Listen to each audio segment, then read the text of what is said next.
கர்த்தருக்கு ஸ்தோத்திரம். நாம் இந்த வீடியோவில் பார்க்க போகிறது அப்போஸ்தலனாகிய பவுலை பற்றிதான். இயேசுவினால் சந்திக்கப்பட்டு மனம் மாறி உலகத்திற்கு இயேசுவை பற்றிய சுவிசேஷத்தை அறிவித்ததில் முக்கிய பங்கு பெற்றவர். தனி மனிதனாக இந்த உலகை கலக்கியவர். வேதாகமத்தில் சொல்லப்படாத பவுலின் இளமை காலம் பற்றியும், அவர் எப்படியெல்லாம் இயேசுவுக்காய் வாழ்ந்தார் என்பதை பற்றியும், அவர் எப்படி இயேசுவுக்காக மரித்தார் என்பதை பற்றியும் இந்த வீடியோவில் முழுமையாக பார்க்க போகிறோம். நமது சேனலை சப்ஸ்கிரைப் செய்யாமல் பார்த்து கொண்டிருந்தால் தயவு செய்து சப்ஸ்கிரைப் செய்து கொள்ளுங்கள். கிபி 4ஆம் நூற்றாண்டில் ரோம ஆட்சியில் இருந்த சிலி நாட்டில் தலைமை நகரான தர்சு பட்டணத்தில் பாரம்பரியமிக்க யூத குடும்பத்தில் பிறந்தவர். பென்யமின் கோத்திரத்தை சேர்ந்தவர். இவர் மிகவும் இறைபக்தி உள்ளவராக இருந்தார். இவர் தனது 5ஆம் வயதில் பழைய ஏற்பாட்டு வேத பகுதிகளை படிக்க தொடங்கினார். 6ஆம் வயதில் யூத குரு குலத்திற்கு சென்று பயின்றார். 10ஆம் வயதில் 10 கட்டளைகளை மற்றவர்களுக்கு போதிப்பாராம். 12ஆம் வயதில் யூத சட்ட ஆசிரியரான கமாலியல் இடம் சேர்ந்தார். தனது 13வது வயதில் நீதி சட்டத்தின் மகன் என்ற பெயரையும் பெற்றார். இவர் இவ்வாறு இளமையிலேயே பல அறிஞர்களுடன் வளர்ந்து கற்று தேர்ந்தவர் என்று வேத பண்டிதர்கள் சொல்லுகின்றார்கள். யூத சமய பற்றும் யூத வைராக்கியமும் கொண்டு வாலிபரானார். இவர் குடும்பம் வெள்ளை ஆட்டு மயிரினால் கடுமையான துணியை செய்து அதனால் கூடாரம் அமைக்கும் வேலையை பார்த்து கொண்டிருந்தார்கள். அந்த குடும்ப தொழிலை அவரும் நன்றாக கற்றிருந்தார். அவரின் வாழ்க்கையின் பிற்பகுதியில் நெருக்கடியான காலங்களில் இந்த தொழில் அவருக்கு மிகவும் உதவியது. சவுலுக்கு தான் பிறந்த தர்சு பட்டணம் மிகவும் பிடித்து இருந்தாலும் எழுச்சிமிக்க நகர வாழ்க்கையே விரும்பினார். யுத்தங்கள், பந்தயங்கள் ஆகியவற்றை மிகவும் விரும்பினார். பவுல் தன்னை ஒரு யூதன் என்று சொல்லிக்கொள்வதில் பெருமிதம் கொண்டார். யூத சமய சட்டங்களை முழுமையாக கடைபிடிப்பாராம். அதிகாலையே சூரிய உதயத்திற்கு முன்பே ஜெபிப்பாராம். வாரம் 2 முறை உபவாசிப்பாராம். யூத ஒழுங்குகளையும் பாரம்பரியத்தையும் கடைபிடித்த பரிசேயரில் இவரும் ஒருத்தர். இவர் ரோம குடியுரிமையும் பெற்றவராக இருந்திருக்கிறார். பொது விசாரணையில் குற்றம் செய்ததாக பழி சுமத்தப்பட்டால் ரோம குடியுரிமையானது தண்டனையின் அவமானத்தில் இருந்து விலக்கு அளிக்கிறது. பவுலின் சகோதரி திருமணமாகி எருசலேமில் குடியிருந்தார்கள். அந்த சகோதரியின் மகன் செல்வாக்கு மிக்கவனும் எருசலேமின் கோட்டைக்குள் சென்று அறிவிக்கத்தக்க அதிகாரம் உள்ளவனும் இருந்தான் என்பது குறிப்பிடத்தக்கது. தனது 30ஆம் வயதில் யூத குருவாக மாறினார். சனகரிப் சங்கத்தின் உறுப்பினராகவும் இருந்தார். கிறிஸ்தவர்கள் யூத குலத்திற்கு எதிரானவர்கள் என்று இவர் எண்ணினதால் கிறிஸ்தவர்களை மொத்தமாக அழித்துவிட வேண்டும் என்று எண்ணினார். எருசலேமில் கிறிஸ்தவர்கள் பெருகுவதை அறிந்து அங்கே சென்று கிறிஸ்தவர்களை மிகவும் கொடுமைப்படுத்தினார். ஸ்தேவானை கொல்லும் போது சவுல் சம்மதித்திருந்தார். மேலும் கிறிஸ்தவர்கள் வீடுதோறும் சென்று அவர்களை சிறையில் அடைத்து அவர்களை தண்டனைக்கு உட்படுத்துவார். சபைக்கு விரோதமாக அதி தீவிரமாக நடந்து கொண்டிருந்தார். சபையில் புகுந்து விசுவாசிகளை அழித்தார். எருசலேமில் இருந்த சில கிறிஸ்தவர்கள் வேறே நாட்டிற்கு சென்று கிறிஸ்துவத்தை பரப்பினார்கள். இதை அறிந்த சவுல் மிகவும் கோபம் கொண்டு அவர்களை பிடித்து சிறையில் போட ஒப்புதல் சீட்டு வாங்கி கொண்டு தமஸ்குவுக்கு புறப்பட்டார். ஆனால் தமஸ்குவுக்கு போகிற வழியிலே ஆண்டவராகிய இயேசு கிறிஸ்து பிரகாசமான ஒளியினால் அவருக்கு தரிசனமானார். வானத்திலிருந்து ஒரு சத்தம் உண்டாகி, சவுலே சவுலே, நீ ஏன் என்னை துன்பப்படுத்துகிறாய் என்று ஒரு சத்தம் கேட்டது. சவுல் திகைத்து போனார். ஆண்டவரே, நீர் யார் என்று கேட்டார். அதற்கு, நீ துன்பப்படுத்துகிற இயேசு நானே என்று இயேசுவானவர் சவுலிடம் சொன்னார். சவுல் இயேசுவின் வார்த்தையில் மனம் மாறினார். கிறிஸ்தவர்களை அழிக்க வைராக்கியம் கொண்டவரை கிறிஸ்துவுக்காக மரிக்கக்கூடிய வைராக்கியம் உள்ளவராக இயேசு மாற்றினார்.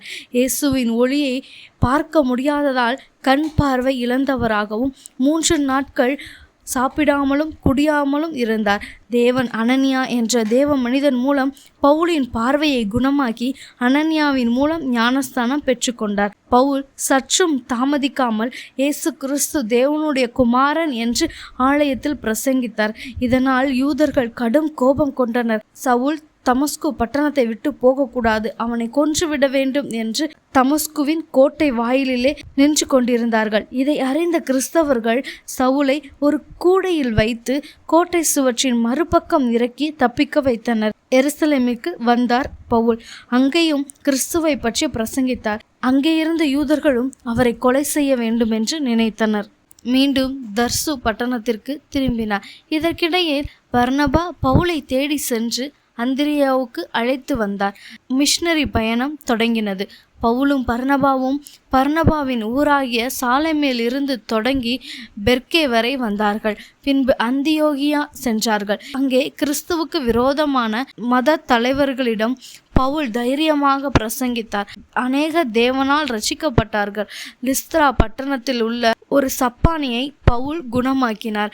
இதை கேள்விப்பட்ட அந்தியோகியா யூதர்கள் லிஸ்த்ரா பட்டணம் வந்து பவுலின் மேல் கல்லெறிந்து பட்டணத்தின் வெளியே போட்டுவிட்டார்கள். தேவன் பவுலை திடப்படுத்தினார். திரும்பவும் தான் வந்த ஊர்களில் உள்ள சபைகளை சந்தித்து அவர்களை திடப்படுத்தினார். பவுலுக்கும் பர்னபாவுக்கும் கருத்து வேறுபாடு காரணமாக பிரிந்து விட்டனர். அதன் பிறகு சீலா என்பவரை அழைத்து கொண்டு இரண்டாவது மிஷனரி பயணத்தை தொடர்ந்தார். வழியில் தீமோத்தேயும் அவர்களுடன் சேர்த்து கொண்டார்கள். தரிசனத்தின் மூலம் தேவ வழிநடத்துதலை பெற்ற பவுல் ஐரோப்பாவில் உள்ள மக்கெதோனியாவில் தனது சுவிசேஷ பணியை தொடர்ந்தார். பின்பு பிலிப்பு பட்டணத்தில் ஊழியம் செய்தபோது பவுலும் சீலாவும் சிறைப்பிடித்து அடைக்கப்பட்டனர். சிறையில் இருக்கும்போது அவர்கள் தேவனை பாடி துதித்தார்கள். சிறைச்சாலை காவல்காரர் கிறிஸ்துவை ஏற்றுக்கொள்ள அது உதவியது. அதன் பிறகு அத்தேனே, கொரிந்து பட்டணங்கள் வழியாய் சென்று பின்பு 3 ஆண்டுகள் கழித்து அந்தியோகியாவுக்கு திரும்பினார்கள். தனது 3ஆம் மிஷனரி பயணத்தை ஆரம்பித்தார். கலாத்தியாவில் சுவிசேஷத்தை அறிவித்து ரோமாபுரியின் தலைமை பட்டணமாகிய எபேசுவில் 2 ஆண்டுகள் தங்கி வீடு வீடாக சென்று சுவிசேஷத்தை அறிவித்தார். தேவன் பவுல் மூலம் பல அதிசயங்களை செய்தார். மாயவித்தைக்காரரும் மனம் திரும்பினார்கள். பின்பு எருசலேம் திரும்பிய பவுல் அவர் புறஜாதிகளை அழைத்து எருசலேம் ஆலயத்தை தீட்டுப்படுத்தியதற்காக குற்றம் சாற்றப்பட்டு சிறையில் அடைக்கப்பட்டார். அவர் ரோம குடியுரிமை பெற்றிருந்ததால் அவரை விடுவித்து விட்டனர். இதற்கிடையில் யூதர்கள் பவுலை கொலை செய்ய வேண்டும் என்று தீவிரமாக கூடினார்கள். பவுல் இரவோடு இரவாக செசரியா அழைத்து செல்லப்பட்டார். அங்கு ஏரோது சிறையில் விசாரணைக்காக 2 ஆண்டுகள் அடைக்கப்பட்டார். அப்போது அகிரிப்பா அரசனுக்கு சுவிசேஷம் அறிவித்தார். அவர் ரோம குடியுரிமை பெற்றிருந்ததால் இறுதி விசாரணைக்காக ரோம பேரரசுவிடம்தான் முறையிட வேண்டியிருந்தது. அதனால் மற்ற கைதிகளோடே கப்பல் மூலம் ரோமாபுரிக்கு அழைத்து வரப்பட்டார். வழியில் புயலால் கப்பல் சேதப்பட்டு மெலிதா தீவு அடைந்து பின் மற்றொரு கப்பல் மூலம் ரோமாபுரிக்கு சென்றனர். ரோமாபுரி கிறிஸ்தவர்கள் மகிழ்ச்சியாக பவுலை வரவேற்றனர். ரோம பேரரசுவை காணும் வரை பவுல் 2 ஆண்டுகள் காவலில் வைக்கப்பட்டார். கிபி 61 ரோம பேரரசன் நீரோ பவுலை விடுதலை செய்தார். உடனே பவுல் ஸ்பெயின் தேசத்துக்கு சென்று அங்கு சுவிசேஷத்தை அறிவித்தார். இதற்கிடையில் நீரோ மன்னன் வெறி பிடித்து கிறிஸ்தவர்களை வெறுத்து துன்பப்படுத்த தொடங்கி அநேகரை கொன்று குவித்தான். துரோவாவில் பணியாற்றி கொண்டிருந்த பவுல் கிபி 64 மீண்டும் ரோமாபுரி கொண்டு வரப்பட்டார். மிகவும் கொடுமையான சிறையில் சங்கிலிகளால் கட்டப்பட்டு இருந்தார். இந்த நிலையில்தான் 2 தீமோத்தேயு அவர் சொல்ல எழுதப்பட்டது. நீரோவின் 14வது வருட ஆட்சியில் பவுலை அடித்து மக்கள் பார்வையாக வீதி வீதியாக அழைத்து சென்று ஒரு சமான இடத்தில் வைத்து அவரின் தலை ஒரே வெட்டாக போர் சேவகனால் வெட்டப்பட்டது. பவுல் இயேசுவுக்காக இரத்த சாட்சியாக கிபி 65ஆம் ஆண்டு செப்டம்பர் 23 மரித்தார். லூசியா என்ற ஒரு பெண்மணி பவுலின் உடலை எடுத்து தனது தோட்டத்தில் அடக்கம் செய்தார். பின்னர் கான்ஸ்டன்ட் பேரரசர் பவுலின் உடலை எடுத்து கல்லான ஒரு பெட்டியில் வைத்து அதன் மீது ஒரு ஆலயம் கட்டினார்.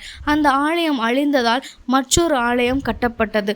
ஆனால் அதுவும் தீக்கரையானது. அதன் பிறகு மற்றொரு ஆலயம் கட்டப்பட்டு இந்நாள் வரைக்கும் நிற்கின்றது. பவுலை இயேசு சந்தித்தது போல நம்மையும் சந்தித்துள்ளார். பவுல் அவருக்காக எதையும் தாங்கும் வைராக்கியமாய் மரித்தார்.